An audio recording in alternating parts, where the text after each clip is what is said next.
প্রাকৃতিক সৌন্দর্যের আধার সিলেটে পর্যটন কেন্দ্রগুলোর অন্যতম কোম্পানীগঞ্জ উপজেলার ভোলাগঞ্জ সাদা পাথর এলাকা। এটি প্রাকৃতিকভাবে সৃষ্ট একটি পর্যটন কেন্দ্র।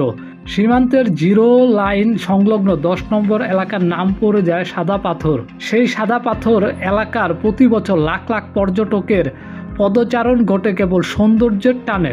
পাথর মারিয়ে পড়া স্বচ্ছ জলরাশিতে গা ভাসিয়ে স্বর্গের সুধা নেন পর্যটকরা। মনোমুগ্ধকর সেই সাদা পাথর এলাকাটি এখন প্রায় বিবর্ণ। সম্প্রতি এখানে শুরু হয়েছে নজিরবিহীন পাথর লুট, তাতে বিবর্ণ হয়ে গেছে সাদা পাথর। ক্ষতবিক্ষত হয়ে গেছে পর্যটন কেন্দ্রটি। প্রশাসনের উদাসীনতায় পাথর খেকোরা নির্বিঘ্নে চালিয়ে যাচ্ছে লুটপাট।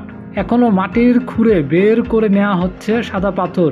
2 সপ্তাহে কোটি টাকার পাথর লুট হয়েছে বলে ধারণা স্থানীয়দের। স্থানীয়রা জানায়, আদালতে নিষেধাজ্ঞায় পাথর উত্তোলন বন্ধ থাকায় পাথর রাজ্যে লুটপাট শুরু হয় 2024 সালের 5 আগস্ট পট পরিবর্তনের পর থেকে।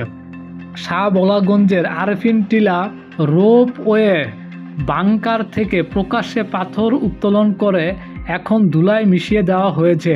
বাকি ছিল সাদা পাথর ও তৎসংলগ্ন বসতবাড়ি।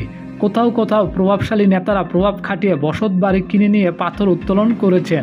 পরিবেশের 12টা বাজালেও কোম্পানীগঞ্জে যেন যেতে বারণ পরিবেশ অধিদপ্তরের। স্থানীয়রা বলছে, গত 2 সপ্তাহে সাদা পাথর এলাকার কয়েক দফা পাহাড়ি ঢল নামে। প্রতিবারই ঢলের তোড়ে স্তরে স্তরে পাথর ও বালু নামে। এবার দফায় দফায় ঢলের পর শুধু বালু দেখা গেছে। বালুর স্তর সরিয়ে পাথর লুটপাট হয়েছে। 2 সপ্তাহে কোটি টাকার পাথর লুট হয়েছে।